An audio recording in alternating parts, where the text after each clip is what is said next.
Good morning students, एक बार फिर आपका स्वागत है शिखर आईसीएस ऑनलाइन पर, जो आपके लिए लाता है online classes for the preparation of civil services examinations. और हम पिछले 2 दिनों से मॉडर्न इंडिया के अलग अलग टॉपिक्स जो है वो ले रहे हैं, और उसी कड़ी को हम जो है उसी श्रृंखला को उसी सीरीज़ को हम जो है आगे बढ़ाएंगे आज। और आज हम पढ़ेंगे ईस्ट इंडिया कंपनी के जो गवर्नर जनरल्स हैं, क्योंकि ईस्ट इंडिया कंपनी जो है उसने जब भारत में शासन करना शुरू किया, कल हमने पढ़ा था कि बंगाल में उन्होंने अपना शासन जो है, अपना जो पॉलिटिकल रोल है, अपना जो एडमिनिस्ट्रेटिव रोल है, that was started from Bengal.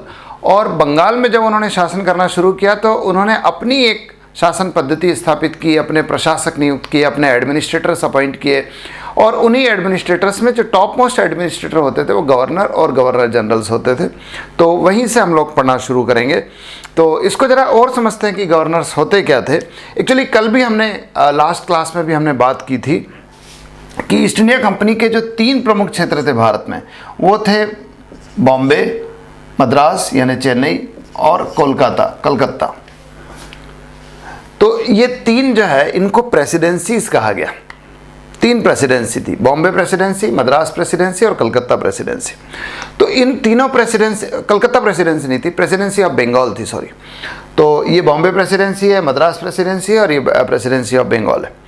तो हर प्रेसिडेंसी में एक गवर्नर होता था जो वहाँ के प्रशासन को देखता था, वहाँ के व्यापार को देखता था, सारा प्रशासन वही हैंडल करता था, उसके अधीन बाकी सारे लोग होते थे। तो ये गवर्नर्स होते थे, और इन्हीं गवर्नर्स जो है इनके द्वारा आगे का शासन संचालित किया गया। बाद में जो है उनमें से कुछ को गवर्नर जनरल के रूप में भी नियुक्त किया गया। तो इन गवर्नर जनरल्स ने ही जो है ईस्ट इंडिया कंपनी के साम्राज्य का विस्तार किया। हमने नाम पढ़े थे वारेन हेस्टिंग्स से लेके कॉर्नवालिस, विलियम वेलेस्ली और लॉर्ड मिंटो और लॉर्ड हेस्टिंग्स, बेंटिंग, डलहौजी, ऐसे बड़े बड़े गवर्नर जनरल्स हुए जिन्होंने कंपनी का प्रशासन भी चलाया, कंपनी के लिए बड़ी बड़ी विजय प्राप्त की और कंपनी के साम्राज्य का विस्तार किया। तो इन्हीं गवर्नर जनरल्स को हम आज पढ़ेंगे। तो सबसे पहले गवर्नर जनरल्स में नाम आता है वारेन हेस्टिंग्स का। वारेन हेस्टिंग्स जो है ये अभी हम लोग जो गवर्नर जनरल पढ़ रहे हैं बंगाल के गवर्नर जनरल हैं, और फिर धीरे धीरे हम देखेंगे कि किस तरह से उनका डेवलपमेंट हुआ है। तो 1772 से लेकर 84 तक, 1772 to 84 AD तक, Warren Hastings was the governor general of Bengal, governor of Bengal. लेकिन बाद में क्या हुआ कि इसी के समय एक एक्ट पारित हुआ, रेगुलेटिंग एक्ट 1773 में, 1773 में। एक्चुअली देखिए, पिछले वीडियोस में भी हमने चर्चा की थी कि ईस्ट इंडिया कंपनी जो है वो एक प्राइवेट कंपनी है, लंदन के कुछ व्यापारियों के द्वारा स्थापित की गई कंपनी है। तो उस कंपनी का जो है शासन भारत में चल रहा था, कंपनी धीरे धीरे पॉलिटिकल एक्टिविटीज़ कर रही थी। तो ब्रिटिश सरकार, देखिए आप इसको अंतर कीजिएगा, ईस्ट इंडिया कंपनी एक प्राइवेट कंपनी है और ब्रिटिश सरकार एक गवर्नमेंट है। तो ब्रिटिश सरकार was not ruling in India, British government was not ruling in India. British सरकार भारत में शासन नहीं कर रही थी, ईस्ट इंडिया कंपनी का शासन कर रही थी। तो चूंकि ईस्ट इंडिया कंपनी भारत में शासन कार्य, राजनीतिक कार्य, पॉलिटिकल एक्टिविटीज शुरू कर रही थी, हमने पढ़ा कि बक्सर का युद्ध और उसके बाद इलाहाबाद की संधि के द्वारा उन्होंने भारत में पॉलिटिकल एक्टिविटीज़, एडमिनिस्ट्रेटिव एक्टिविटीज़ जो है उसको शुरू कर दिया था। तो ब्रिटिश सरकार को लगता था कि we must put some kind of control over the East India company because it is performing political activities in India. एक दूसरा, ब्रिटिश सरकार का बहुत सारा लोन भी, बहुत सारा ऋण भी जो है ईस्ट इंडिया कंपनी को दिया गया था। तो उनको लगता था कि चूंकि हमने ऋण दिया है, इसलिए हमारा इसकी नीतियों पर, इसके कार्यकलापों पर, इसकी एक्टिविटीज़ पर हमारा कोई कंट्रोल होना चाहिए। और इसलिए 1773 में ब्रिटिश संसद में एक कानून पारित हुआ to control the activities of East India company in India. Bharat में ईस्ट इंडिया कंपनी के कार्यों पर, गतिविधियों पर नियंत्रण करने के लिए एक कानून पारित हुआ ब्रिटिश संसद में, ब्रिटिश पार्लियामेंट में, और उसी कानून को हम रेगुलेटिंग एक्ट कहते हैं। तो ये रेगुलेटिंग एक्ट था। कई चीज़ें थी इसमें, अभी हम ये देखते हैं कि गवर्नर जनरल से रिलेटेड क्या चीज़ थी इसमें। तो इस रेगुलेटिंग एक्ट के द्वारा देखिए, मैं एक और चीज़ क्लियर कर दूं पढ़ने के दौरान कि हमको हिस्ट्री पढ़ें, इकोनॉमिक्स पढ़ें, पॉलिटी पढ़ें, हमको पढ़ने के दौरान दो चीज़ें ज़रूर देखनी चाहिए। एक, हमें देखना चाहिए फैक्ट्स, घटनाएं, व्यक्ति, वर्ष, ये तो देखना ही है, लेकिन साथ ही साथ हमें कॉन्सेप्ट समझना है। हमें समझ में भी आना चाहिए इतिहास। हमें कई बार लोगों को बताया जाता है कि इतिहास जो है वो केवल रटने का विषय है, इतिहास केवल डेट्स याद रखना है। नो, इतिहास वैसा नहीं है जैसा दूर से दिखाई देता है। आप अंदर से देखिए, आप अंदर, हिस्ट्री के अंदर जाइए, किसी भी विषय के अंदर जाके आपको पता लगता है कि उसका स्वरूप क्या है, उसका नेचर क्या है। बाहर से देखने से नहीं समझ में आता है।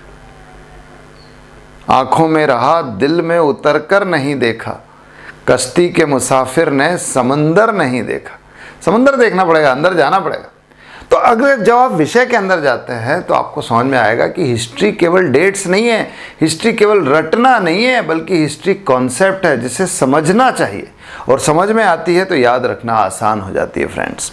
तो रेगुलेटिंग एक्ट क्यों आया, मैंने बताया आपको, क्योंकि ब्रिटिश सरकार, ब्रिटिश संसद ईस्ट इंडिया कंपनी पर कंट्रोल करना चाहती थी।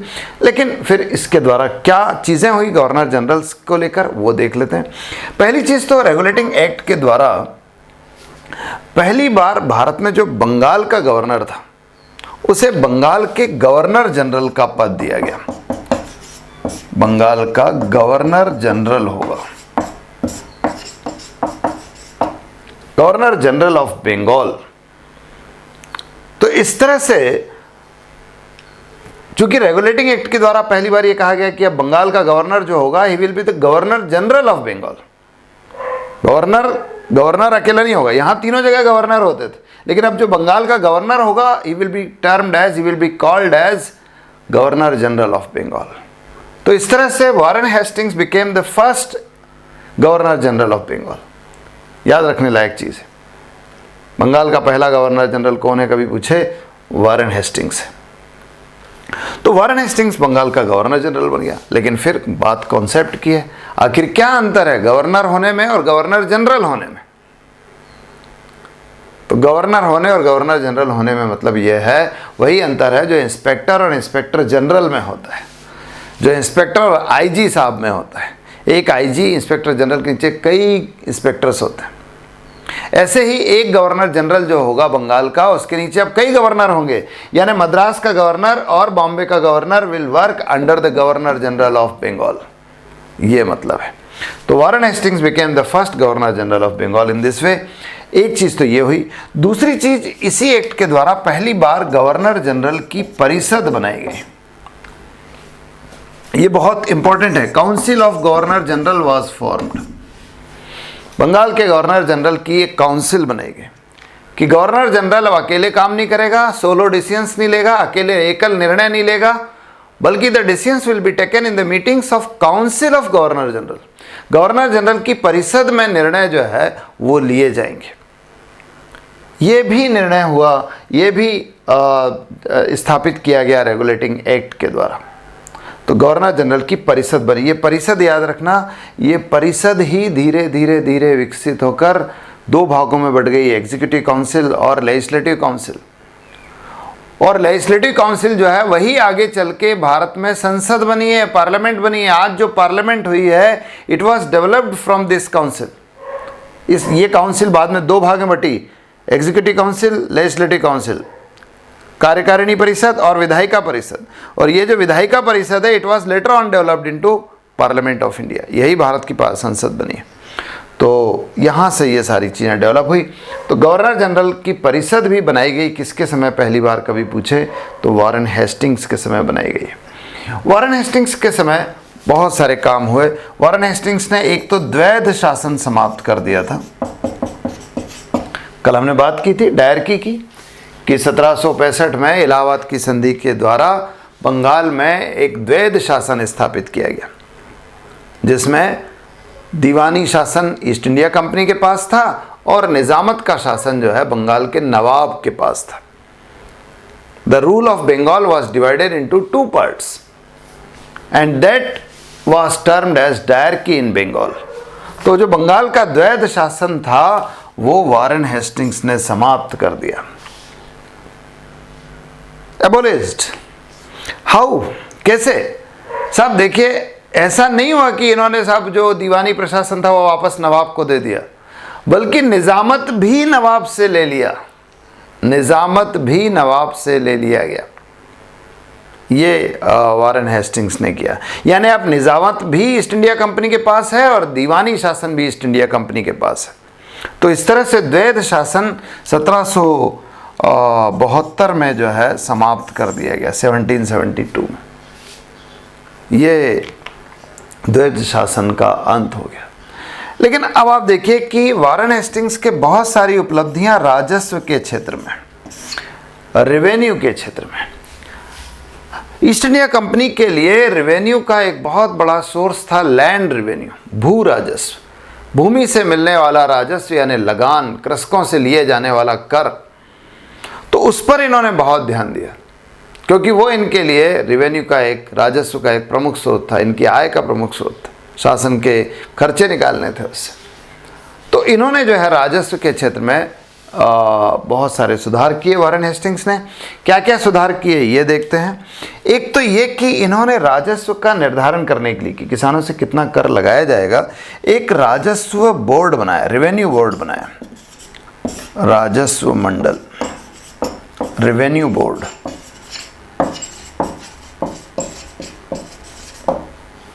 यह बनाया जो निर्धारित करता था कि कर किस प्रकार से लगाए जाएं, कितने लगाए जाए, किससे लिया जाए, करों से संबंधित नीतिगत निर्णय लेने के लिए राजस्व मंडल बनाया गया था। आप देखिए आज भी राजस्व मंडल होता है, रेवेन्यू बोर्ड होता है, हर राज्य में होता है, मध्य प्रदेश में भी है। आप देखिए कि मध्य प्रदेश का जो राजस्व मंडल है उसका जो हेडक्वार्टर है, मुख्यालय है, वो है ग्वालियर में, ग्वालियर में। तो ये रेवेन्यू बोर्ड जो आज भी काम कर रहा है, ये किसके समय स्थापित किया गया? वारेन हेस्टिंग्स के समय। वारेन हेस्टिंग्स को ध्यान रखिएगा, वारेन हेस्टिंग्स के समय कई ऐसी चीज़ें शुरू हुई है जो आज भी चल रही है, कई ऐसी चीज़ें हैं जो आज भी चल रही है। ऐसे कई शासक हैं, जैसे शेरशाह है। शेरशाह के समय भी आप ढूंढेगा कि शेरशाह की कौन कौन सी चीज़ें ऐसी है जो आज तक चल रही है। इसको ढूंढ के रखिएगा, अपन अगली क्लास में कहीं चर्चा करेंगे, लाइव क्लास जब होगी तो चर्चा करेंगे। तो राजस्व मंडल जो है ये स्थापित किया गया। इसके अलावा कर ठीक से वसूले जा रहे हैं या नहीं? देखो, करों की वसूली तो जमींदारों के माध्यम से होती थी। जमींदारों को कर वसूलने का अधिकार दे दिया जाता था, एक एक साल के लिए एक एक क्षेत्र दे दिया जाता था, उनको अलॉट किया जाता था और जमींदारों का दायित्व होता था कि वो वहाँ से टैक्स लेके आएंगे, इसके बदले में जमींदारों को उनका कमीशन मिलता था। ये स्थिति थी। लेकिन ठीक से कर लिए जा रहे हैं या नहीं, बराबर लिए जा रहे हैं या नहीं, जितना कर लिया जा रहा है उसका एक निश्चित हिस्सा सरकार को दिया जा रहा है नहीं, ये सब चीज़ों पर नज़र रखने के लिए, इनका प्रशासन देखने के लिए सुपरवाइजर्स अपॉइंट किए गए थे। ध्यान रखिए कि यही सुपरवाइजर बाद में इनको एक नया पद दिया गया, कलेक्टर। कलेक्टर, कलेक्टर साहब, ठीक है।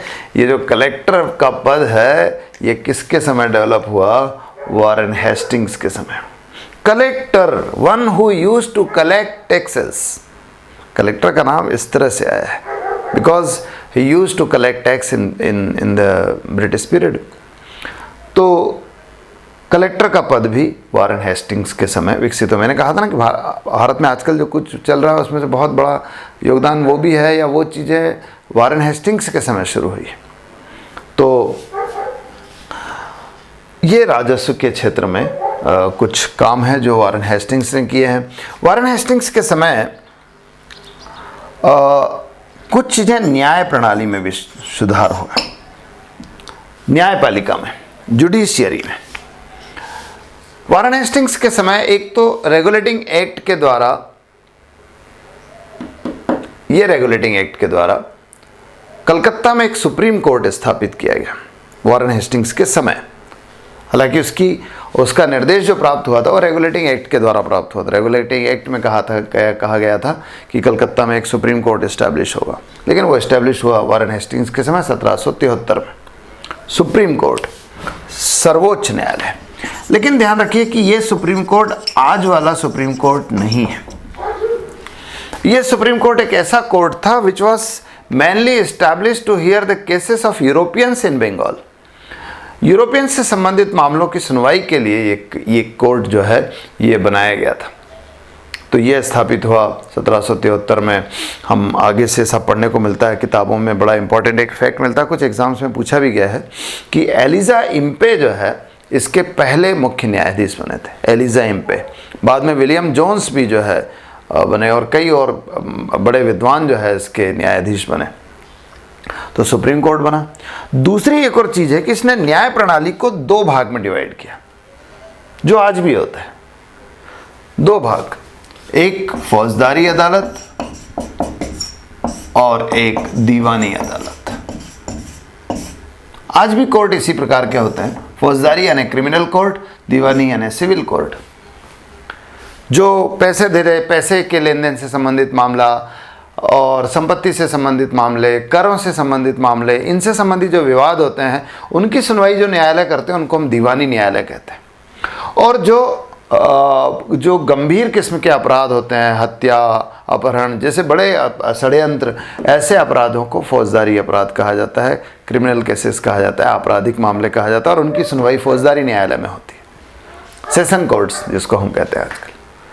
तो दीवानी और फौजदारी पहली बार भारत में आधुनिक काल में, प्राचीन काल में तो मौर्य काल में भी दिखेगा आपको ये। प्राचीन काल में आप मौर्य काल देखिए, मौर्य प्रशासन में देखिए, वहाँ 2 न्यायालय दिखेंगे, धर्मस्थनीय और कंटक शोधन।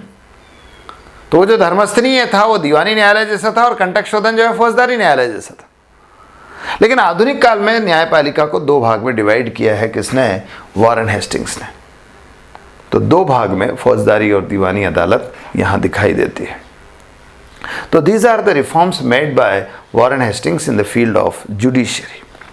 वॉरेन हेस्टिंग्स के समय और भी चीजें हुई है, जैसे और भी चीजें हुई है, जैसे आप देखिए कि इसके समय भारतीय भाषाओं, भारतीय इतिहास को थोड़ा प्रमोशन मिला है, प्रोत्साहन मिला है, क्योंकि इसके समय एक एशियाटिक सोसाइटी बनाई गई थी। एशियाटिक सोसाइटी 1774 में, 1774 में। आपको कुछ जगह पर ये डेट जो है 1784 भी मिल सकती है, क्योंकि इसी एशियाटिक सोसाइटी को रीऑर्गेनाइज किया गया था रॉयल एशियाटिक सोसाइटी के रूप में 1784 में, और ये स्थापित किए विलियम जोन्स के द्वारा। विलियम जोन्स, वही विलियम जोन्स जो सर्वोच्च न्यायालय के न्यायाधीश थे, सुप्रीम कोर्ट के न्यायाधीश थे, उनके द्वारा एशियाटिक सोसाइटी जो है वो स्थापित की गई। और इसका मुख्य उद्देश्य था भारतीय इतिहास की खोज करना, प्राचीन भारतीय इतिहास की खोज करना। एक्चुअली आप देखिए कि विलियम जोन्स जब भारत में न्याय प्रणाली में काम कर रहे थे न्यायाधीश के तौर पर, तो उन्हें भारतीय कानूनों को समझने में दिक्कत हुई। भारतीय कानूनों को समझने के लिए भारतीय भाषाओं का ज्ञान जरूरी है, भारतीय भाषाओं को समझने के लिए भारत की संस्कृति, भारत का इतिहास समझना जरूरी है। तो उन्होंने फिर इस पर बहुत ज़्यादा काम किया और उन्होंने एशियाटिक सोसाइटी बनाई। उनके साथ कई और विद्वान थे जिन्होंने प्राचीन भारतीय इतिहास की खोज करने की कोशिश की, और फिर उसके लिए प्राचीन भारतीय साहित्य का अध्ययन किया और उसका ट्रांसलेशन भी किया। Ancient Indian literature was translated into English. आप देखिए कई किताबें, आपको कई किताब, जैसे आप देखिए कि एक अभिज्ञान शकुंतलम है, अभिज्ञान शकुंतलम पढ़ा होगा आपने, बहुत प्रसिद्ध रचना है कालिदास की। कालिदास, इसका अनुवाद किया है विलियम जोन्स ने। ध्यान रखना, Abhijnana Shakuntalam is the first Indian books which was translated into any European language. Although it was translated into English by William Jones, लेकिन किसी भी यूरोपीय भाषा में भारतीय किताब जो अनुवादित हुई है वो है, पहली किताब जो अनुवादित हुई है, पहली किताब जिसका अनुवाद हुआ है वो है अभिज्ञान शकुंतलम। तो अभिज्ञान शकुंतलम, इसके अलावा और भी आप देखिए कि उन्होंने जो है मनुस्मृति का भी अनुवाद किया, मनुस्मृति का, उसे a code of Hindu laws कहा गया, a code of Hindu laws, a code of Hindu laws. तो यह अनुवाद हुआ है। आप दूसरे लोगों की बात, जैसे मैक्स मूलर है, मैक्स मूलर आप पढ़ेंगे, मैक्स मूलर बहुत बड़े विद्वान थे वेदों के, वेदों का बड़ा गहन अध्ययन किया और वेदों का, चारों वेदों का अंग्रेजी में अनुवाद किया मैक्स मूलर ने। गीता का अनुवाद किया चार्ल्स विल्किंसन ने। तो ऐसे कई भारतीय ग्रंथों का अनुवाद किया गया और इन सबको बढ़ावा दिया है किसने? वॉरेन हेस्टिंग्स ने। तो ये चीज़ें भी वॉरेन हेस्टिंग्स के समय हुई। वॉरेन हेस्टिंग्स के समय कुछ बड़े महत्वपूर्ण युद्ध लड़े गए, जैसे एक युद्ध रोहिल्ला से लड़ा गया, रोहिल्लाओं से। अब ये रोहिल्ला कौन है? एक्चुअली जो वेस्टर्न यूपी है वहाँ जो है एक राज्य था रोहिलखंड, बरेली के आसपास का जो क्षेत्र है, और वहाँ मुस्लिम नवाब हुआ करते थे, उनसे युद्ध हुआ इसके समय, रोहिलखंड से, रोहिल्लाओं से। और एक युद्ध ये हुआ। दूसरा युद्ध इसके समय ही पहला आंग्ल मराठा युद्ध हुआ, the first Anglo Maratha war. जो पेशवा हुआ करते थे, पेशवाओं के अंग्रेजों से कई युद्ध हुए हैं, 3 खासतौर पे युद्ध हुए जिनको हम एंग्लो मराठा वॉर कहते हैं। तो पहला आंग्ल मराठा युद्ध जो है, आंग्ल मराठा युद्ध, ये 1775 से 82 तक हुआ और ये mainly it was fought in the period of Warren Hastings. इस युद्ध को आखिरी में सालबाई की संधि के द्वारा समाप्त किया गया। 1782 में सालबाई की संधि हुई और उसके द्वारा ये युद्ध समाप्त हुआ। तो these were the few major wars fought in the period of Warren Hastings. लेकिन वॉरेन हेस्टिंग्स के साथ एक बड़ी खास बात यह है कि वॉरेन हेस्टिंग्स जब यहाँ से लौट के इंग्लैंड गए तो इंग्लैंड में उनके विरुद्ध महाभियोग का मुकदमा चलाया गया, इम्पीचमेंट का केस चलाया गया कोर्ट में, और ये कहा गया कि इन्होंने भारत में शासक रहने के दौरान, गवर्नर जनरल रहने के दौरान जो है कई अनियमितताएं की है, भ्रष्टाचार किया है। और ये केस चलाया एक बड़े प्रसिद्ध व्यक्ति ने जिसका नाम था एडमंड बर्क। एडमंड बर्क को कभी ढूंढिएगा कहीं पर आपके गूगल में सर्च करके, तो आपको बहुत महत्वपूर्ण व्यक्ति मिलेगा जो समाजवाद को शुरू करने वाला था।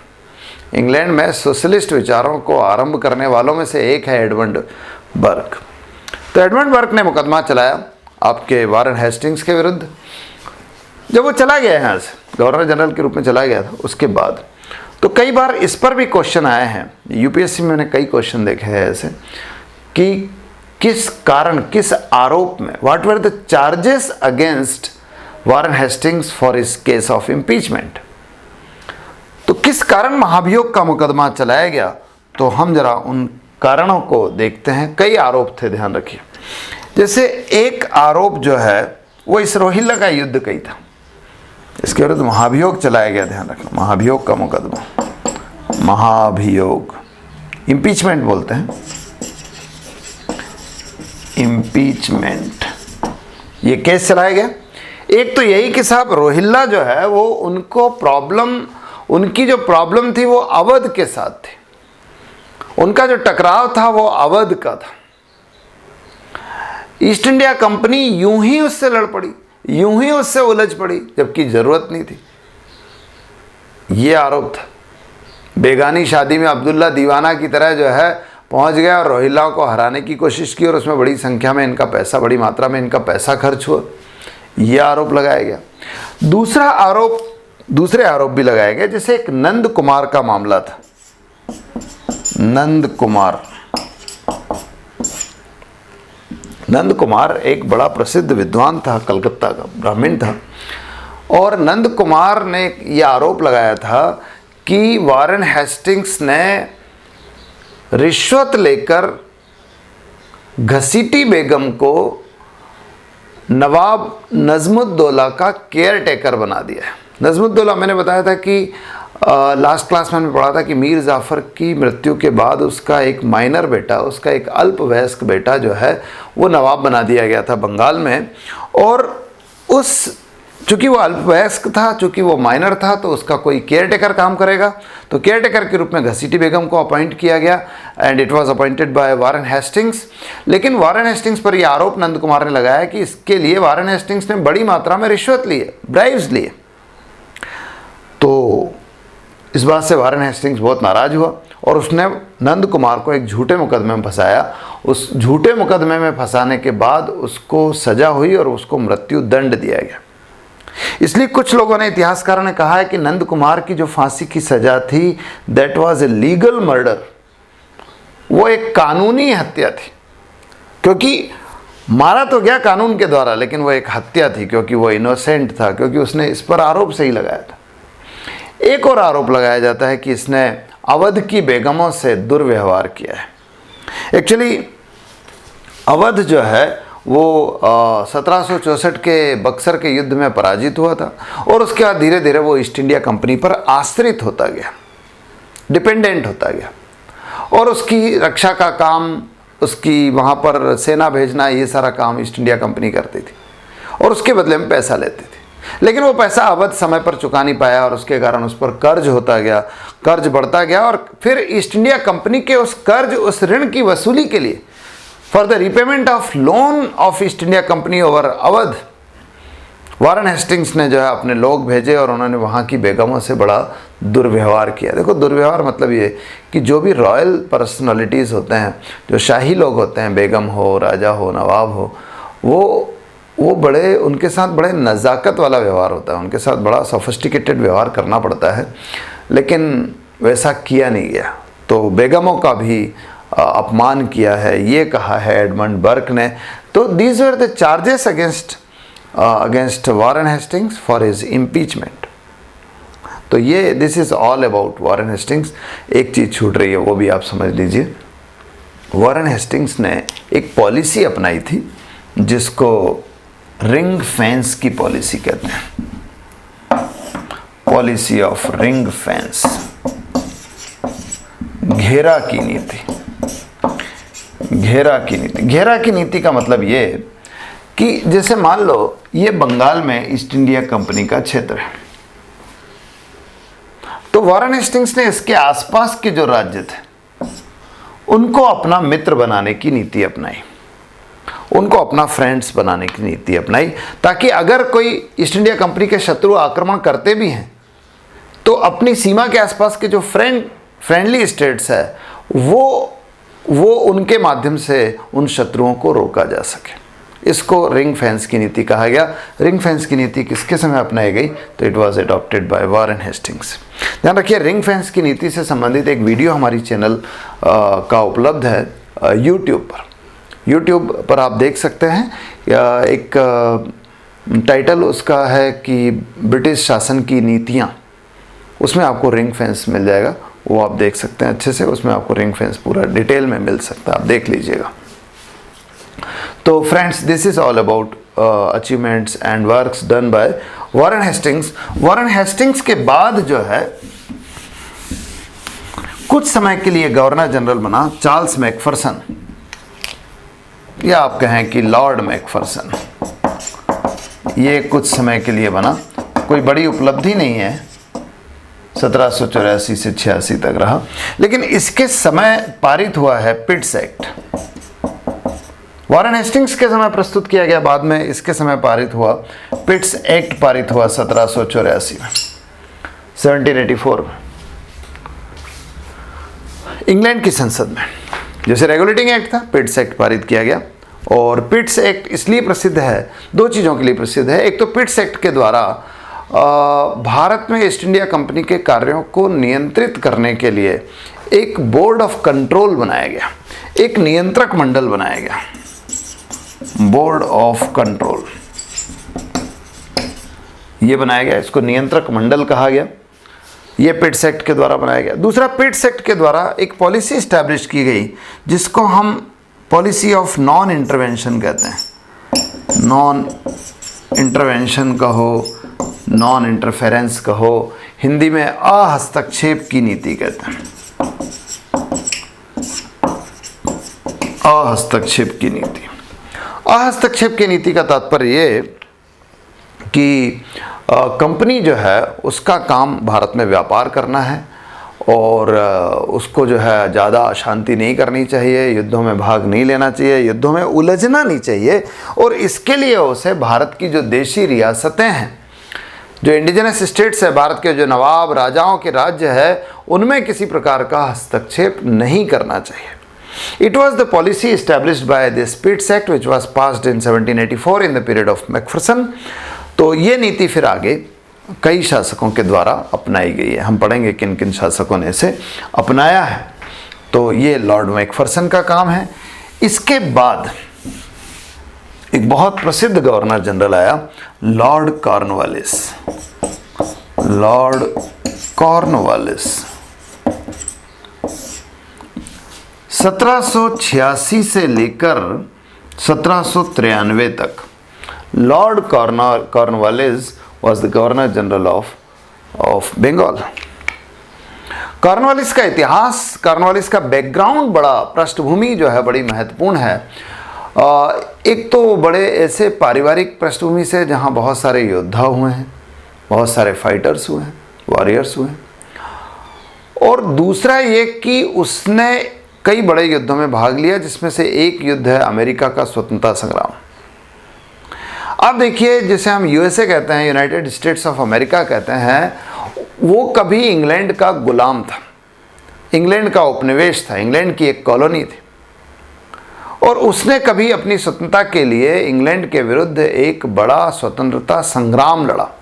1776 से 1776 से लेकर 81 तक अमेरिका का स्वतंत्रता संग्राम चला है। हालांकि ऑफिशियली 83 तक माना जाता है, क्योंकि 83 में ही पेरिस की संधि के द्वारा अमेरिका को स्वतंत्रता मिली है। तो ये अमेरिका का स्वतंत्रता संग्राम चला, war of freedom of America चला, और इस युद्ध में इंग्लैंड पराजित हुआ। लेकिन इंग्लैंड की वो जो सेना थी, उसका नेतृत्व उस समय कर रहे थे Cornwallis. Cornwallis was leading the British army in the war of freedom of America. और वहाँ पराजित होने के बाद कहते हैं कि यॉर्कटाउन नाम की कोई जगह है, वहाँ पर कॉर्नवालिस ने समर्पण किया और उसी से यह युद्ध समाप्त हुआ। तो कॉर्नवालिस जो है उसी के समर्पण से युद्ध समाप्त हुआ, और वहाँ से फिर Cornwallis was sent to India, Bharat आ गया। तो कॉर्नवालिस के समय बहुत सारे सुधार हुए। पहले हम देखते हैं उसकी अहस्तक्षेप की नीति को। कॉर्नवालिस, ध्यान रखना, पिट्स एक्ट को लागू करने वाला पहला व्यक्ति होगा। तो कॉर्नवालिस ने अहस्तक्षेप की नीति को अपनाया। इसने भारतीय देशी रियासतों में सामान्य तौर पर कोई हस्तक्षेप नहीं किया। मैं बार बार बोल रहा हूँ, सामान्य तौर पर। इसके अपवाद भी है, कुछ एक्सेप्शंस भी है, और उस एक्सेप्शन में एक है तीसरा आंग्ल मैसूर युद्ध, थर्ड एंग्लो मैसूर वॉर, जो 1790 से 92 तक चला और श्रीरंगपट्टनम की संधि के द्वारा समाप्त हुआ। तो ये इसका एक अपवाद है, जिसमें मैसूर में टीपू सुल्तान के विरुद्ध जो है कॉर्नवालिस ने एक युद्ध लड़ा और उसको पराजित किया, और उसके साथ श्रीरंगपट्टनम की संधि की। इस अपवाद को छोड़ दिया जाए तो सामान्य तौर पर कॉर्नवालिस ने अहस्तक्षेप की नीति का पालन किया है। लेकिन ध्यान रखिए कि कॉर्नवालिस चूँकि सेनापति या कमांडर की प्रकृति का व्यक्ति था, सैन्य पृष्ठभूमि से था, इसलिए वो चाहता था कि गवर्नर जनरल के हाथ में ही सेना होनी चाहिए, या युद्धों का जो नेतृत्व हो वो भी करना चाहिए गवर्नर जनरल को ही। इसलिए कॉर्नवालिस के समय एक सुधार किया गया प्रशासन में कि गवर्नर जनरल को सेनापति का पद भी दिया गया। Governor General was given the charge of commander also. He became the chief commander of Army of East India Company in India. तो यहाँ पहली बार ये हुआ लॉर्ड कॉर्नवालिस के समय कि गवर्नर जनरल जो है वो उसको सेनापति का पद भी दिया गया। ये चीज़ें कॉर्नवालिस के समय हुई। लेकिन ध्यान रखिए, कॉर्नवालिस जो है वो मुख्य तौर पर जाना जाता है अपने प्रशासनिक सुधारों के लिए। He is mainly known for his administrative reforms. तो हम बात करेंगे कॉर्नवालिस के द्वारा किए गए प्रशासनिक सुधारों की। तो सुधारों की बात करते हैं। कॉर्नवालिस के द्वारा प्रशासनिक जो सुधार किए गए उसमें से कुछ न्यायपालिका में किए गए। न्यायपालिका के क्षेत्र में, जुडिशरी के क्षेत्र में, जुडिशरी के क्षेत्र में एक सुधार तो ये किया गया कि इसने कलकत्ता में 2 बड़ी अदालतें स्थापित की। वही जो दीवानी और फौजदारी अदालत थी उनको टॉप लेवल पर एस्टैब्लिश किया गया। सदर दीवानी अदालत और सदर निजामत अदालत। दीवानी अदालत का जो टॉप मोस्ट रूप था वो सदर दीवानी अदालत था, और फौजदारी अदालत का जो टॉप मोस्ट लेवल था वो सदर फौजदारी अदालत था। इसके नीचे फिर प्रोविंसेस में, प्रांतों में भी अदालतें बनाई गई और जिला दीवानी अदालत, जिला फौजदारी अदालत भी बनाई गई। तो इस तरह से उसने कैटेगराइज किया भारत में न्यायालयों को। एक चीज़ तो ये की। दूसरी चीज़ जो उसने की वो सर्किट कोर्ट बनाए। Circuit court. सर्किट कोर्ट क्या होते हैं? सर्किट कोर्ट यानी ऐसे न्यायालय जो अलग अलग जगह जाकर न्याय करते थे। अलग अलग जगह जाकर, जहाँ पर अपराध हुआ, जहाँ पर घटना है, वहीं जाकर न्याय करते थे। घूम घूम कर न्याय करते थे। हालांकि कई बार जब मैं बताता हूँ कि घूम घूम कर न्याय करते हैं तो कई बार लोगों को कन्फ्यूज़न होता है कि कोर्ट जो है किसी रिवॉल्विंग चेयर पे या रिवॉल्विंग स्टेज पर बैठेगा और घूम घूम कर न्याय करेगा। घूम घूम कर न्याय करेगा मतलब अलग अलग जगह जाकर न्याय करेगा। पॉसिबली इसी सर्किट कोर्ट के बाद सर्किट हाउस का कॉन्सेप्ट आया कि न्यायपालिका के जो न्यायाधीश थे, मी लॉर्ड्स थे, वो अलग अलग जगह जाते थे तो उनके रहने के लिए बड़ी अच्छी व्यवस्था होती थी। तो बड़े बड़े शहरों में सर्किट हाउस बनाए जाते थे ताकि वो वहाँ जाकर ठहर सकें। लेकिन बहुत खर्चीले थे, बाद में बंद हुए। हम पढ़ेंगे कि किसने बंद किए हैं। तो सर्किट कोर्ट बने, इनको दौरा न्यायालय भी कहा गया।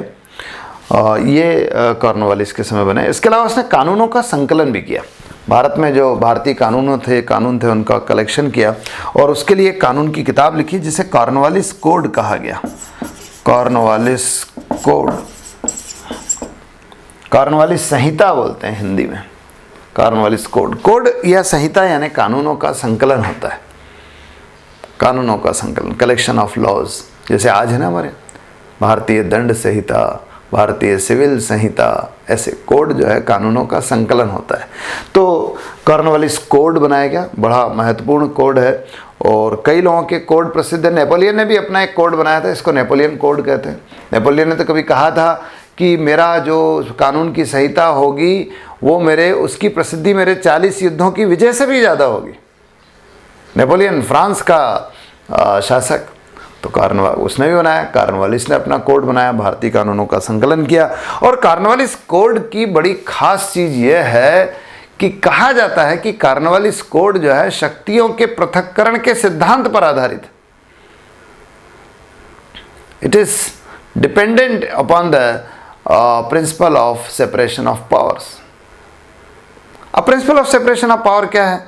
फिर एक बार कहूँगा कि साहब यूट्यूब पर हमारे कुछ वीडियो है, उसमें से एक वीडियो इस पर भी है, principal of separation of powers पर। तो देखिए, मैं आपके लिए उसे जो है यहाँ स्टडी मटेरियल में आपके चैनल में उसको लोड कर देंगे ताकि आप उसको देख सकते हैं। ये दोनों जिनका वीडियो का मैं रेफरेंस दे रहा हूँ ये मैं लोड कर दूँगा, आप उसको भी देख सकते हैं। तो शक्तियों का पृथक्करण का मतलब विधायिका, कार्यपालिका और न्यायपालिका एक दूसरे से पृथक होनी चाहिए। तो कॉर्नवालिस ने शक्तियों के पृथक्करण का सिद्धांत अपनाया है, ध्यान रखिए, कॉर्नवालिस कोड में और प्रशासन में भी। देखिए, प्रशासन में शक्तियों का पृथक्करण आपको बड़े स्पष्ट तौर पर दिखाई देगा।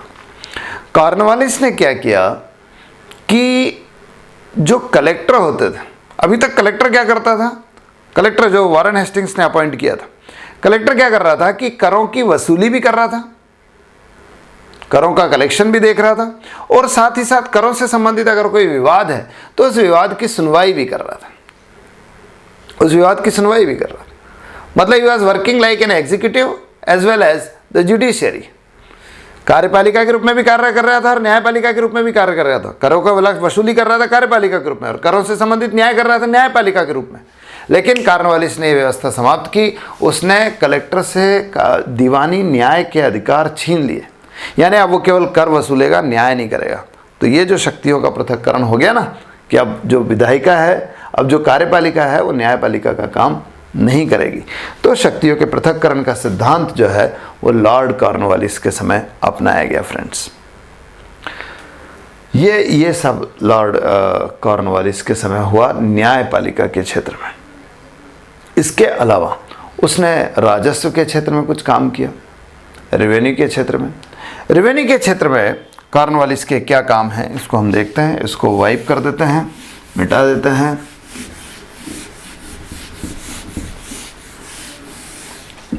पढ़ रहे हैं कॉर्नवालिस। तो कॉर्नवालिस जो है और उसने राजस्व के क्षेत्र में क्या कार्य किए। देखो, राजस्व के क्षेत्र में हेस्टिंग्स के समय से ही ये व्यवस्था चली आ रही थी कि जो है करों की वसूली का काम जमींदारों को दिया जाता था। लेकिन करों की वसूली का काम जमींदारों को जब दिया जा रहा था तो एक एक साल के लिए दिया जा रहा था। इसको ज़रा ठीक से समझ लीजिए आप, कि जैसे मान लीजिए अलग अलग क्षेत्रों में इन्होंने अपने राज्य को बांट दिया था और उन क्षेत्रों में एक एक जमींदार को काम दे देते थे। कि सपोज़ इंदौर की एक क्षेत्र है, भोपाल का एक क्षेत्र है, ग्वालियर का एक क्षेत्र है, और इन क्षेत्रों को जमींदारों को दे देते। तो ग्वालियर, एक जमींदार को ग्वालियर का क्षेत्र दे दिया कि यहाँ से कर वसूल करके आप लाएंगे। भोपाल का क्षेत्र दूसरे जमींदार को दे दिया कि एक इस क्षेत्र से करों की वसूली आपकी जिम्मेदारी होगी, और एक क्षेत्र जो है दूसरे को दे दिया। तो इस तरह से करों की वसूली का काम जो है अलग अलग लोगों को दे दिया जाता था, लेकिन एक साल के लिए। अगले साल फिर जमींदार बदल जाएंगे। ग्वालियर का जमींदार कोई और होगा, इंदौर का जमींदार फिर बदल जाएगा, भोपाल का जमींदार बदल जाएगा। ये व्यवस्था थी किसके समय? Warren Hastings. एक साल के लिए देते थे। कॉर्नवालिस ने राजस्व में एक व्यवस्था तो पहले ये की कि उसने 10 वर्षों के लिए देना शुरू किया। 10 वर्षों के लिए, 10 ईयर्स के लिए। लेकिन बाद में कॉर्नवालिस ने इसको फिर बदल दिया स्थायी बंदोबस्त में। स्थायी बंदोबस्त मतलब किसी क्षेत्र की जमींदारी स्थायी रूप से किसी जमींदार को दे देना, परमानेंटली दे देना। इसलिए इसको परमानेंट सेटलमेंट कहते हैं, परमानेंट सेटलमेंट। तो ये व्यवस्था 1793 में अपनाई गई है लॉर्ड कॉर्नवालिस के समय। बड़ी महत्वपूर्ण, बड़ी इंटरेस्टिंग, बड़ी गूढ़ जो है एक एडमिनिस्ट्रेटिव सिस्टम है परमानेंट सेटलमेंट, स्थायी बंदोबस्त। इसको उर्दू में इस्तमरारी व्यवस्था कहा गया। इस्तमरारी, इस्तमरारी प्रणाली कहा गया। इसी को जमींदारी प्रणाली भी कहते हैं। जमींदारी व्यवस्था किसने आरंभ की? लॉर्ड कॉर्नवालिस ने। कब आरंभ की? 1793 में, 1793 में। बहुत इंपॉर्टेंट है, बहुत आते हैं क्वेश्चन। इंपॉर्टेंट यही कि उस पर क्वेश्चन आते हैं। हमको क्या लेना देना साहब, क्वेश्चन से ही लेना देना ना। एग्जाम पास करनी है, इतिहास भी थोड़ी बनना है, एग्जाम पास करनी है। तो इस्तमरारी व्यवस्था, जमींदारी व्यवस्था क्या? मैंने बताया जमींदारी व्यवस्था के अंतर्गत किसी क्षेत्र की जमींदारी किसी जमींदार को दे देते थे स्थायी रूप से। अब स्थायी रूप से कैसे देते थे इसको भी समझिए, कि किसी क्षेत्र को देने के लिए उसकी बोली लगवाते थे, नीलामी होती थी, ऑक्शन होता था कि भोपाल का क्षेत्र कौन लेगा, होशंगाबाद का क्षेत्र कौन लेगा, नागपुर का क्षेत्र कौन लेगा, ऐसे जमींदारी देते थे। अब जो जमींदारी देते थे उसको देते थे जो सबसे ऊंची बोली लगाता था। मैं इतना दूंगा, दूसरे ने बोला मैं इससे ज़्यादा दूंगा, तीसरे ने बोला मैं इससे, तो सबसे ज़्यादा बोली लगाएगा उसको दे देते थे। जो सबसे ज़्यादा बिडिंग करता था उसको दे देते थे। लेकिन वो अच्छा जिसको दे दिया, अब वो जो है स्थायी रूप से जमींदार हो गया। कब तक जमींदार है? जब तक टैक्स देता रहता है। ध्यान रखिए, जब तक टैक्स देगा तब तक ही रहेगा। जिस दिन टैक्स देना बंद, उस दिन आपकी जमींदारी चली जाएगी। इसके लिए एक सनसेट रूल होता था। सनसेट रूल, हर बार टैक्स देने के लिए एक पर्टिकुलर डेट होती थी। उस डेट के सूर्यास्त से पहले पहले, सनसेट से पहले पहले आपको टैक्स देना है। If you are failed to pay the tax before the sunset of the particular date, your zamindari will be snatched off. आपकी जमींदारी छीन ली जाएगी। तो ये सनसेट रूल था, सूर्यास्त नियम था। ये क्वेश्चन भी आया है, सूर्यास्त नियम किससे संबंधित है? जमींदारी से संबंधित, कॉर्नवालिस के समय था। अब एक और चीज़ है, कॉर्नवालिस ने जमींदारी व्यवस्था में एक और चीज़ की कि जो जमींदार होगा वो भूमि का स्वामी भी होगा। इसके पहले land belong to the state, लेकिन यहां पर क्या हो गया, यहां पर जमींदारों को भूमि का स्वामी बना दिया गया। इसका मतलब वो अपनी भूमि बेच सकते थे, अपनी जमींदारी बेच सकते थे, ये भी हो सकता था। तो this was all about the permanent settlement established bye Lord Cornwallis. ध्यान रखिए, इस पूरी व्यवस्था का डिजाइन जो बनाया था वो सर जॉन शोर ने बनाया था, सर जॉन शोर ने। अब देखिए, इसके अलावा फिर कुछ प्रशासनिक सुधार और किए, जैसे पुलिस में सुधार किए। कॉर्नवालिस ने, एक मिनट पानी पी लें थोड़ा।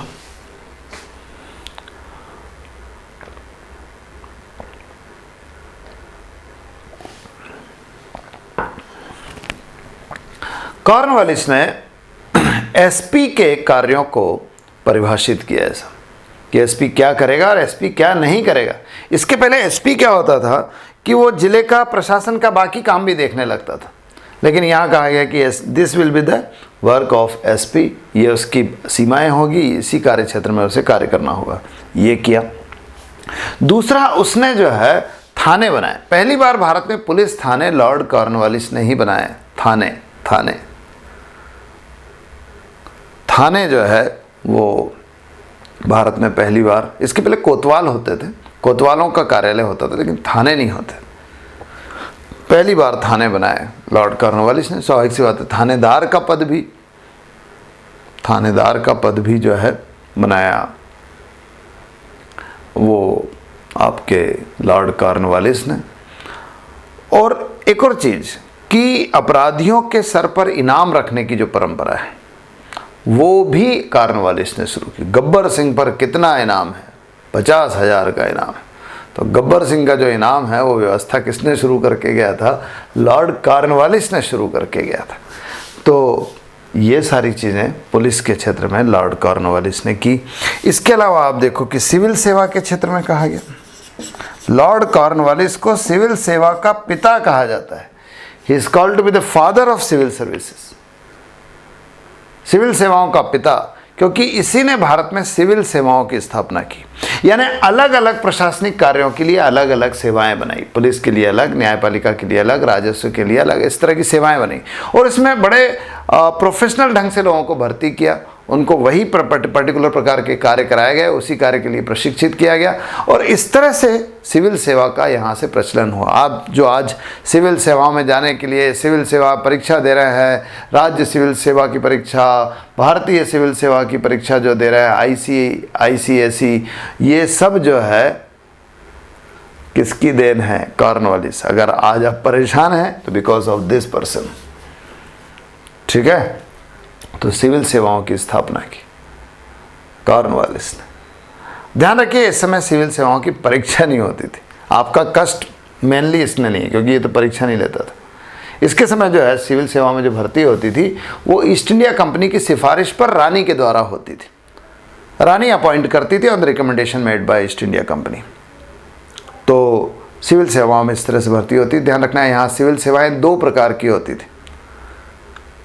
अब उसको कहीं सिविल सेवा के चैप्टर में अलग से कहीं पढ़ेंगे। 2 प्रकार की सिविल सेवा थी, कोवेनेंटेड सिविल सर्विसेज और नॉन कोवेनेंटेड सिविल सर्विसेज। प्रसंवित सिविल सेवाएं और गैर प्रसंवित सिविल सेवाएं, ये 2 प्रकार की सिविल सेवाएं यहाँ से होती थी, जो कॉर्नवालिस के द्वारा स्थापित की गई थी। तो ये सब कॉर्नवालिस की देन है, उपलब्धियां हैं फ्रेंड्स। तो कॉर्नवालिस आपको स्पष्ट है। कॉर्नवालिस के बाद अगला जो गवर्नर जनरल बना वो कुछ समय के लिए बना, वो था, बल्कि लंबे समय के लिए भी बना है, सर जॉन शोर है। सर जॉन शोर 1793 से लेकर 98 तक 5 साल के लिए, इसलिए कुछ समय, लंबा समय दोनों हो गया। थोड़े समय के लिए बना, लेकिन थोड़े ज़्यादा समय के लिए भी बना, लंबे 5 साल के लिए बना। तो सर जॉन शोर जो है अगला गवर्नर जनरल बना। ध्यान रखिए, सर जॉन शोर की कोई बड़ी उपलब्धि नहीं है। एक उपलब्धि तो मैंने पहले ही बताई कि जब वो कॉर्नवालिस के समय प्रशासक था तो उसी ने जो है स्थायी बंदोबस्त की व्यवस्था स्थापित की थी। परमानेंट सेटलमेंट का डिज़ाइन बनाया था, परमानेंट सेटलमेंट का अभिकल्पन किया था। सर जॉन शोर की दूसरी चीज़ ये है कि इन्होंने भी अहस्तक्षेप की नीति अपनाई है, पॉलिसी ऑफ नॉन इंटरफेरेंस अपनाई है। यानी इन्होंने देशी रियासतों में हस्तक्षेप नहीं किया, कई बार जब इसकी ज़रूरत थी तब भी नहीं किया। जैसे एक बार युद्ध हुआ मराठों का निज़ाम से, हैदराबाद के निज़ाम से, तो उस युद्ध में हैदराबाद के निज़ाम ने इनसे अपील भी की पर इन्होंने सहायता नहीं की। तो ऐसे जनरली इन्होंने पूरी तरह से मजबूती से जो है अहस्तक्षेप की नीति का पालन किया है। This is all about sir John Shore. इसके बाद जो है एक बड़े महत्वपूर्ण गवर्नर जनरल है और वो है विलियम वेलेज़ली।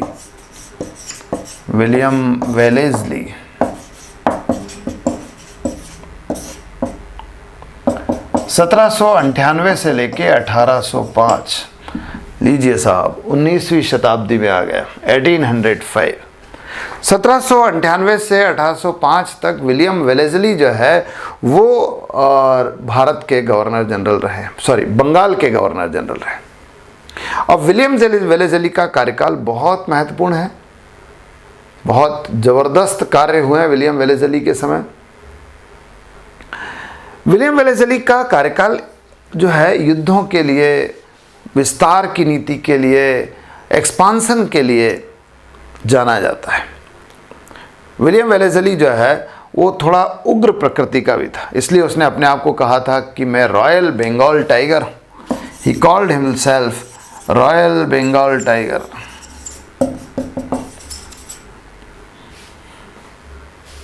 Royal Bengal tiger. तो उग्र नीति अपनाई क्यों, उसका भी कारण है। एक्चुअली क्या है, वेलेज़ली के पहले जो लोग थे, चाहे जॉन शोर हो, चाहे कॉर्नवालिस हो, इन लोगों ने या मैकफरसन हो, देशी रियासतों में हस्तक्षेप की नीति नहीं अपनाई। उसके कारण क्या हुआ कि जो देशी रियासतें थी उनका मोराल बढ़ा, उनका सैन्य शक्ति बढ़ी, और सैन्य शक्ति बढ़ी तो वो अब ईस्ट इंडिया कंपनी को दबाने के मूड में थे।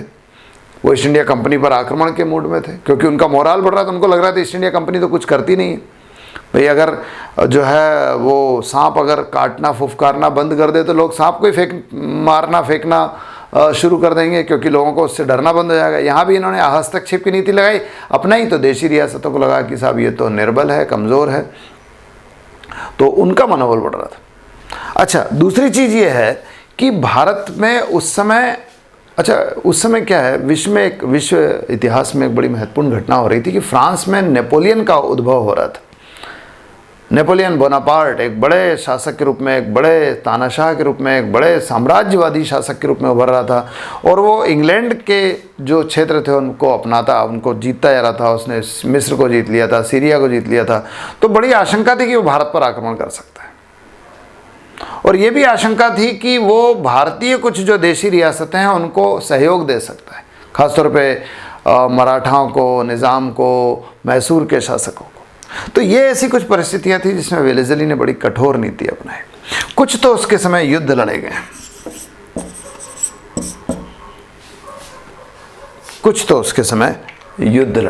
वॉर्स लड़े गए। एक वॉर जो है बड़ा महत्वपूर्ण लड़ा गया, चौथा आंग्ल मैसूर युद्ध, 4th एंग्लो मैसूर वॉर। ये लड़ा गया 1799 में, 1799। और इस युद्ध में उसने मैसूर को पराजित किया, टीपू सुल्तान वाला मैसूर। तो टीपू सुल्तान को पराजित किया, मैसूर को पराजित किया, और टीपू सुल्तान को मार ही दिया। Tipu Sultan was killed in this war. Tipu Sultan का अंत हो गया और मैसूर को कंपनी के साम्राज्य में मिला दिया गया। ध्यान रखिए, मैसूर पूरा मिला लिया गया, लेकिन मैसूर शहर जो है वहाँ के पुराने शासकों को, जो वाडियार वंश के शासक थे, उनको दे दिया गया। आज भी वाडियार वंश के लोगों को ही वहाँ का मैसूर का शासक माना जाता है, औपचारिक तौर पर तो फॉर्मली माना जाता है वाडियार वंश के शासकों को। तो वो मैसूर को इसने पराजित किया और उससे जीत लिया था। दूसरा इसके समय दूसरा आंग्ल मराठा युद्ध हुआ था। Second Anglo Maratha war was fought. 1800 से लेके 1804 तक ये युद्ध चला है, जिसमें इन्होंने जो ग्वालियर के सिंधिया थे, पूना के पेशवा थे और नागपुर के भोसले थे, इन सब को पराजित किया। तो इस तरह से कुछ जो है युद्ध इसके समय लड़े गए। लेकिन वेलेज़ली जिस चीज़ के लिए जाना जाता है, जिस चीज़ के लिए इतिहास में प्रसिद्ध है, वो है वेलेज़ली की सहायक संधि की नीति। सहायक संधि, सहायक संधि बोलते हैं, इंग्लिश में ऐसे सब्सिडियरी अलायंस कहते हैं, सब्सिडियरी अलायंस, सहायक संधि। सहायक संधि को आप समझ लीजिए, बड़ा इंपॉर्टेंट कॉन्सेप्ट है। और इंपॉर्टेंट कॉन्सेप्ट इस तरह से है कि इस पर प्रश्न बहुत आते हैं, प्रीलिम्स में भी बहुत आते हैं, मेंस में भी बहुत सारे आए हैं। और समझने की बात है, मैंने शुरू में बताया कि इतिहास रटने का मुद्दा नहीं है। आप मेरे साथ पढ़ेंगे तो आप धीरे धीरे आपको एहसास होगा कि इतिहास रटने का विषय नहीं है, इतिहास समझने का विषय है। और अगर आप समझेंगे तो आपके लिए बहुत इंटरेस्टिंग होगा, आपके लिए बहुत इंटरेस्टिंग होगा, और आप उसे आज से भी कोरिलेट कर पाएंगे। तो सब्सिडियरी अलायंस जो है, इसको समझते हैं। देखिए, सहायक संधि जो है वो की गई देशी रियासतों से, इंडिजिनस स्टेट से, प्रिंसली स्टेट बोलते हैं जिनको। अब प्रिंसली स्टेट क्या है? प्रिंसली स्टेट या देशी रियासतें हैं ऐसे राज्य जो भारत में, जहाँ पर ईस्ट इंडिया कंपनी का शासन नहीं है, बल्कि जहाँ पर राजाओं का, नवाबों का राज्य है। जैसे मराठा है, जैसे मैसूर थे, जैसे अवध का राज्य था, जैसे हैदराबाद की रियासत थी, ये सब देशी रियासत है। तो देशी रियासतों के साथ ये संधि की जाती थी, और इसमें देशी रियासतों को उनके साथ एक समझौता किया जाता था कि अब उन देशी रियासतों की सुरक्षा का दायित्व जो है वो ईस्ट इंडिया कंपनी का होगा। ईस्ट इंडिया कंपनी का होगा। East India company will bear the liability of security of those princely states। और इसके लिए वहाँ पर एक सेना, वहाँ पर एक ब्रिटिश सेना जो है, इसको ब्रिटिश सेना लिख लेता हूँ, वहाँ पर एक ब्रिटिश सेना उसके राज्य में नियुक्त की जाएगी। ब्रिटिश सेना अपॉइंट होगी। कहाँ पर? देशी रियासत में। सपोज ये संधि अवध से की जाती है तो अवध में एक ब्रिटिश सेना नियुक्त की जाएगी, क्योंकि ब्रिटिश अवध की सुरक्षा का दायित्व तो ईस्ट इंडिया कंपनी ले लेगी। लेकिन ध्यान रखना, उस सेना का खर्च अवध ही उठाएगा। और चूंकि ब्रिटिश सरकार, ईस्ट इंडिया कंपनी अपनी एक सेना का हिस्सा उसको दे रही है, तो इसके बदले में अवध का एक बड़ा भूखंड ले लिया जाता है, एक बड़ा भूभाग, एक बड़ा लैंड, एक बड़ा रीजन उनसे ले लिया जाता था। तो सेना दे रहे हैं, इसके बदले में उनका एक भूभाग, उनका एक क्षेत्र ले लेते थे, और वो सेना का खर्चा वही उठाएंगे। ये थी सहायक संधि। लेकिन सहायक संधि, ध्यान रखें, सहायक संधि इसके पहले भी चल रही थी, इसके पहले चल रही थी। वेलेज़ली इसका आविष्कारक नहीं है, ध्यान रखना। अगर सहायक संधि का आविष्कारक की बात करें तो वो एक फ्रेंच एडमिनिस्ट्रेटर था, Dupleix was is considered to be the inventor of this subsidiary alliance। लेकिन वेलेज़ली का योगदान यह है कि वेलेज़ली ने उसको अपनी नीति का अंग बनाया और उसमें कुछ नई शर्तें जोड़ी। क्या नई शर्तें हैं जरा देखना। अब आप, नई शर्तें यह है कि अब उस राज्य की विदेश नीति ईस्ट इंडिया कंपनी के हाथ में होगी। यानी वो राज्य किससे मित्रता करेगा, किससे शत्रुता करेगा, this is all going to be decided by the East India company. उसकी विदेश नीति, उसकी foreign policy East India company decide करेगी। दूसरा, वो राज्य किसी भी विदेशी व्यक्ति को, किसी भी यूरोपियन व्यक्ति को अपनी सेवा में नहीं रख सकता। ध्यान से सुनना, वो राज्य किसी भी यूरोपियन व्यक्ति को अपनी सेवा में नहीं रख सकता, यानी किसी फ्रेंच को नहीं रख सकता। फ्रेंच, समझ में आ रहा है? नेपोलियन के खतरे को टालने की कोशिश की जा रही है कि अब मराठों में, कि अब मैसूर में, कि अब हैदराबाद के निज़ाम में, कि अवध के राज्य में कोई फ्रांसीसी काम नहीं करेगा, फ्रांसीसी मदद नहीं ले सकते, ये कहा गया। और फिर ये कि ठीक से चल रहा है कि नहीं चल रहा है, ये सारी संधि का पालन हो रहा है कि नहीं हो रहा है, इसके लिए एक अंग्रेज उस राज्य में रहेगा, एक अंग्रेज रेसिडेंट, एक अंग्रेज बड़ा अधिकारी रहेगा। रेसिडेंट, उसी रेसिडेंट से रेसिडेंसी शब्द आया। रेसिडेंट का घर जो होता था, उसका जो कार्यालय होता था, उसको रेसिडेंसी कहा जाता था। इसलिए आप देखोगे इंदौर में, ग्वालियर में आपको रेसिडेंसी क्षेत्र दिखाई देंगे, पूना में रेसिडेंसी क्षेत्र दिखाई देगा, ये वही है रेसिडेंसी। तो एक रेसिडेंट अपॉइंट किया जाता था उन राज्यों में। तो ये सब होता था सहायक संधि में। आप देखिए, सहायक संधि ईस्ट इंडिया कंपनी के लिए, विलियम वेलेज़ली के लिए बहुत फायदेमंद सिद्ध हुई। पहली चीज़ तो देखिए कि जिन देशी रियासतों में जो सेना अपॉइंट की जा रही थी, वो सेना जो है ईस्ट इंडिया कंपनी की होती थी। वो सेना जो है, एक्सक्यूज मी, वो सेना जो है ईस्ट इंडिया कंपनी की होती थी, तो और उसका खर्चा वही राज्य उठा रहा है। इसका मतलब राज्यों के खर्च पर ईस्ट इंडिया कंपनी की सेना बढ़ रही है।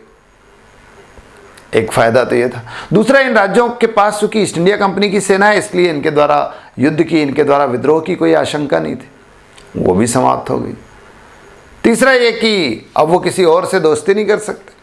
चौथा है कि इससे फ्रांसीसियों के आक्रमण का, फ्रांसीसियों की सहायता लेने का जो खतरा था वो भी टल गया। तो ये सब फायदा हुआ है सहायक संधि के रूप में। ये सहायक संधि भी आपको मैंने बताया कि इसका और डिस्क्राइब्ड रूप जो है आपको मिल सकता है यूट्यूब पर हमारे वीडियो में, और उसको आप देख सकते हैं। तो ये सब्सिडियरी अलायंस है, विलियम वेलेज़ली के द्वारा अपनाई गई है। ध्यान रखिए, ये संधि जो है सबसे पहले की गई है अवध के साथ 1798 में, अवध के साथ, फिर हैदराबाद के साथ की गई। फिर वो जो मैंने बताया था कि दूसरा आंग्ल मराठा युद्ध हुआ था, उसमें जो मराठा सरदार थे, मराठा रियासतें थी, भोसले जो नागपुर के थे, सिंधिया जो ग्वालियर के थे, और पेशवा जो पूना के थे, इनके साथ भी जो संधियाँ की गई थी, बेसिन की संधि, सुरजी अर्जन गांव की संधि, इस तरह की जो संधियाँ थी, ये सब भी सहायक संधियाँ थी। तो भोसले के साथ, पेशवा के साथ और सिंधिया के साथ, इनके साथ भी सहायक संधियाँ की गई। तो this is all about subsidiary alliance. ध्यान रखिए, विलियम वेलेज़ली की और भी चीज़ें बड़ी इंपॉर्टेंट है। विलियम वेलेज़ली ने एक मीडियाटाइजेशन की नीति भी अपनाई थी। मीडियाटाइजेशन का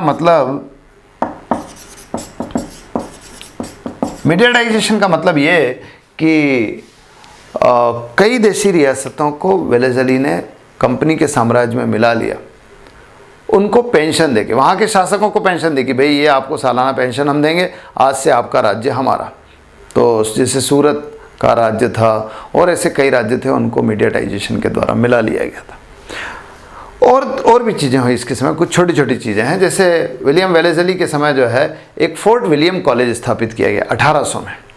fort William college, fort William तो कलकत्ता को कहा ही जाता था। 1800 में यहाँ पर फोर्ट विलियम कॉलेज जो है ये स्थापित किया गया 1800 में। और ये कॉलेज जो है ये बनाया गया था सिविल सर्वेंट्स को ट्रेनिंग देने के लिए। वो जो सिविल सेवा के कर्मचारी थे, अधिकारी थे, उनको ट्रेनिंग देने के लिए शुरू किया गया था ये जो फोर्ट विलियम कॉलेज था। तो friends, this is all about achievements and works done by William Wellesley. और अभी खूब सारे गवर्नर जनरल बाकी है। अभी हमको लॉर्ड हेस्टिंग्स पढ़ना है, बहुत इंपॉर्टेंट है। लॉर्ड मिंटो पढ़ना है, और उसके अलावा फिर हम पढ़ेंगे विलियम बेंटिंग, आपके ऑकलैंड पढ़ेंगे। तो ये सब लोग अभी पढ़ना बाकी है, तो अगली क्लासेस में हम उनको कवर करेंगे। आप देखते रहिए। और हाँ, एक चीज़, आप इस वीडियो, आप ये जो क्लासेस है, ऑनलाइन क्लासेस में है, इसके बारे में अपने फ्रेंड्स को भी बता सकते हैं ताकि इसका प्रसार हो। देखिए, एक प्लेटफॉर्म उपलब्ध करा रहे हैं, हम चाहते हैं ज़्यादा से ज़्यादा लोग इससे जुड़ें, तो उसमें आप भी हमारी सहायता कर सकते हैं। हम भी प्रचार कर रहे हैं, आप भी सहायता कर सकते हैं कि आप इस क्लासेस के बारे में अपने दोस्तों को बताएं और उनको वीडियो का लिंक, उसको जो है ऐप का लिंक भेजें। जो शिखर ICS ऑनलाइन है, उसका ऐप का जो लिंक हमने आपको भेजा है, उस लिंक को आप अपने दोस्तों के साथ शेयर कीजिए ताकि और लोग भी इससे जुड़ सकते हैं और लोगों को भी इस क्लास के बारे में पता लग सकता है। तो आज के लिए इतना ही। Thank you very much. Have a good day.